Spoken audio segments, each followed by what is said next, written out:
வணக்கம் தாய்நாடு. கிளைகள் எங்கே படர்ந்தாலும் வேர் இங்கேதான்.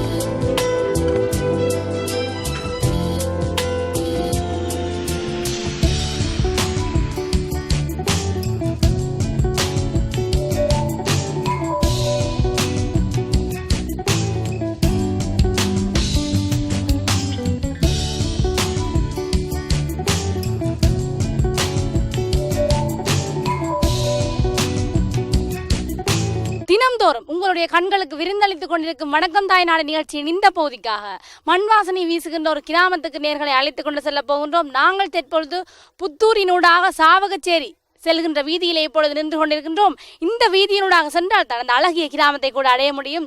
நாங்கள் முன்பொரு நிகழ்ச்சியிலே புத்தூர் கிழக்கிலே இருக்கின்ற வளர்மதி, கலைமதி போன்ற கிராமங்களை பற்றி பார்த்திருப்போம். அப்படியான ஒரு மண் வாசனை வீசுகின்ற கிராமத்துக்குத்தான் உங்களை நாங்கள் அழைத்துக் கொண்டு செல்ல போகின்றோம். இந்த கிராமம் சொர்க்கத்திடல் என்று அழைக்கப்படுகிறது. பாருங்கள், பேரிலேயே கொஞ்சம் வித்தியாசம் தெரிகின்றது அல்லவா? இன்றைய வணக்கம் தாய்நாடு நிகழ்ச்சியின் இந்த பகுதிக்காக சொர்க்கத்திடலுக்கு நேர்களையும் அழைத்துக் கொண்டு செல்ல போகின்றோம். வாருங்கள், சொர்க்கத்துக்கு செல்லலாம்.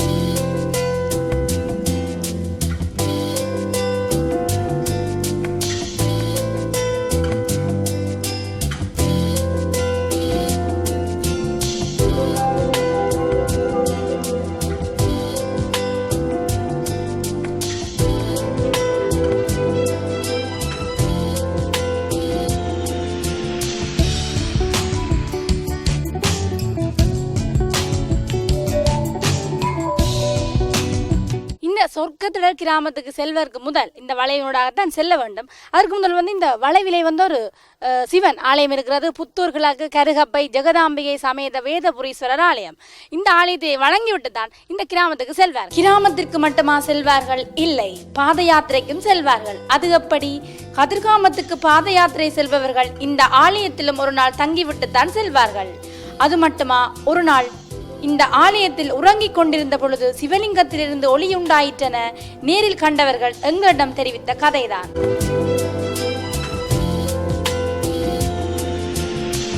ஒரு கிராமத்தை பொறுத்தவரையில அந்த கிராமத்துக்குரிய பெயர் வருவதற்கு ஏதாவது ஒரு காரணம் மிகவும் சுவாரஸ்யமான கதையாக இருக்கும்.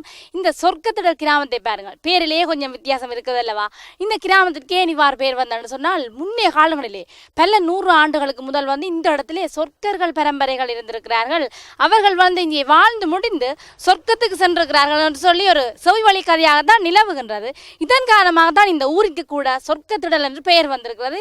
இப்பொழுது நின்று கொண்டிருக்க சொர்க்கமாகத்தான் இருக்கிறது. ஒரு இதமான இளங்காற்று வீசிக்கொண்டிருக்கிறது. இந்த கிராமத்திலே சிறிய சிறிய குடிசைகள், ஆலயங்கள் என்று பார்க்கும் பொழுதே மிகவும் அழகான கிராமமாக இந்த சொர்க்கத்திடல் கிராமம் காட்சியளிக்கிறது. ஒரு கிராமவாசியாக நீங்கள் இருந்திருந்தால் மழை வரும்போது வீட்டிற்குள்ளா இருந்திருப்பீர்கள்? இல்லை, ஓடி வந்து திண்ணையில் உட்கார்ந்து கொண்டு நாடியில் கையை கொடுத்தபடி ரசித்திருப்பீர்கள். எதை ரசித்திருப்பீர்கள்? ஞாபகம் வந்து விட்டதா? முத்து முத்தான மலைத்துளிகள் வானிலிருந்து விழ அந்த மலைத்துளி மண்ணை தொட மண் வாசனை வருமே. அந்த நேரத்தில் தான் தெரியும் ஒரு கிராமத்தின் மண் வாசனை எப்படி இருக்கும் என்று. என்ன, திண்ணையில் உட்கார்ந்தது ஞாபகம் வந்து விட்டதா? நான் இப்போது இந்த சொர்க்கத்திடல் கிராமத்தில் இருக்கின்ற புத்தூர் மடிகே பஞ்சாசிய வித்தியாலயத்தில் நின்று கொண்டிருக்கின்றேன். இப்போது பாடசாலை விடுமுறை தினம்தான். இருந்தாலும் நாங்கள் இந்த பாடசாலை படமாக வந்துவிட்டோம். கதவு பூட்டியிருந்தது. உடனே எங்களை கண்டவுடன் இந்த ஊரை சேர்ந்த ஒருவர் தான் இந்த பாடசாலையை கதவை கூட திறந்து விட்டார். அதனால் தான் உள்ளே நின்று பேசிக் கொண்டிருக்கின்றோம். இது ஒரு ஆரம்ப பாடசாலை. இந்த பாடசாலையை பொறுத்தவரையிலே தரம் 1 தொடக்கம் 5 வரையான வகுப்புகள் சிறப்பாக இடம்பெறுகின்றன.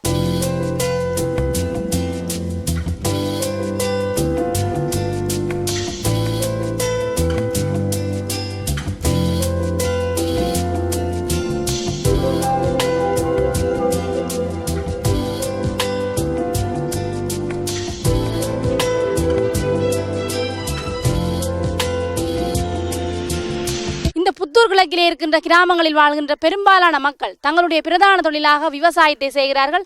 அதே போலதான் இந்த சொர்க்கத்திடல் கிராமத்திலே வாழ்கின்ற மக்கள் பிரதான தொழிலாக விவசாயம் செய்து வருகிறார்கள்.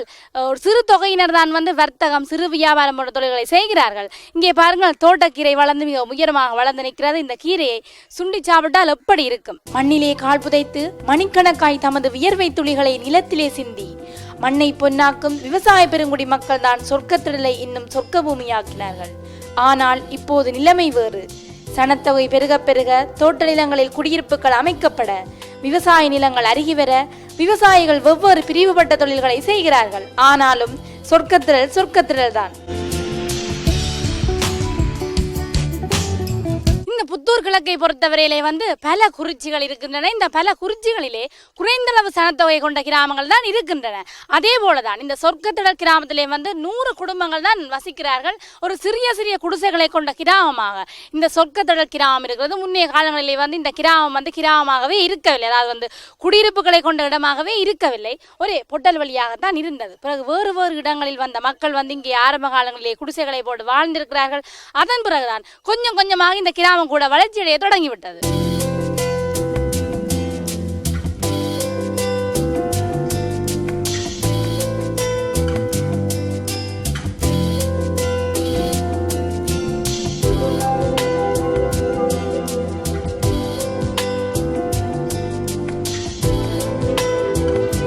கோயிலில்லா ஊரில் குடியிருக்க வேண்டாம்னு சொல்லி குறிப்பிடுவார்கள். இந்த சொர்க்கத்திடல் கிராமத்திலே மிகவும் பழமை வாய்ந்த ஆலயமாக இந்த ஞான வைரவர் ஆலயம் இருக்கிறது. ஆரம்ப காலங்களிலே ஒரு சிறிய கொட்டிலில் தான் இந்த ஆலயம் கூட இருந்தது.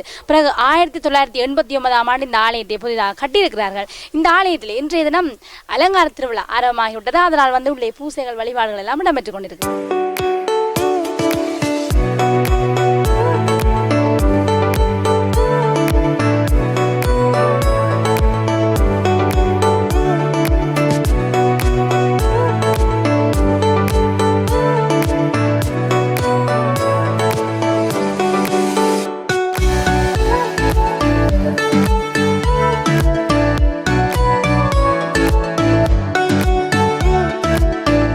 என்னதான் புதுமையான பல விடயங்கள் வந்தாலும் யாருமே பழமையை மறக்க மாட்டார்கள்.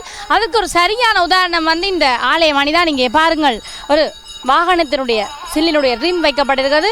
இந்த ஆலயம் ஆரம்பிக்கப்பட்ட போது இந்த ரிம் ஆலயத்தினுடைய மணியாக பயன்பட்டது. அதற்குரிய அடிக்கின்ற தடி கூட அழகாக வைத்திருக்கிறார்கள்.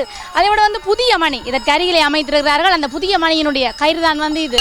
இங்கே பாருங்கள் எவ்வளவு சத்தமாக மணி ஒலிக்கின்றான்னு சொல்லி.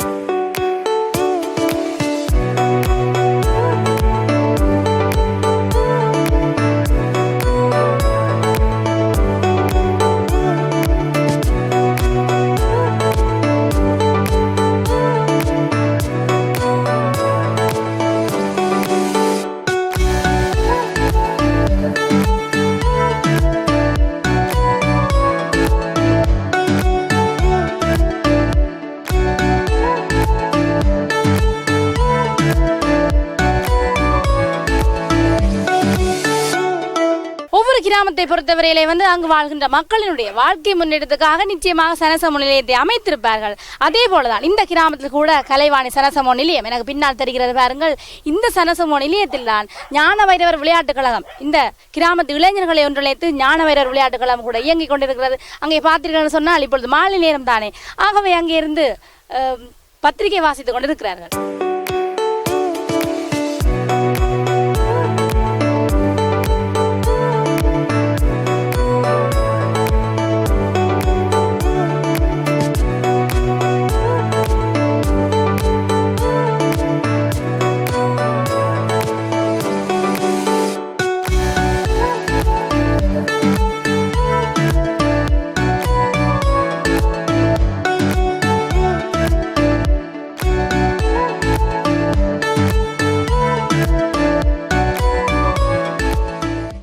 இன்னும் ஒரு வணக்கம் தாயனான நிகழ்ச்சியின் நேர்களை சந்திக்கலாம். ஒளிப்பதிவாளர் மதுசனுடன் ஷர்மி.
வணக்கம் தாய்நாடு.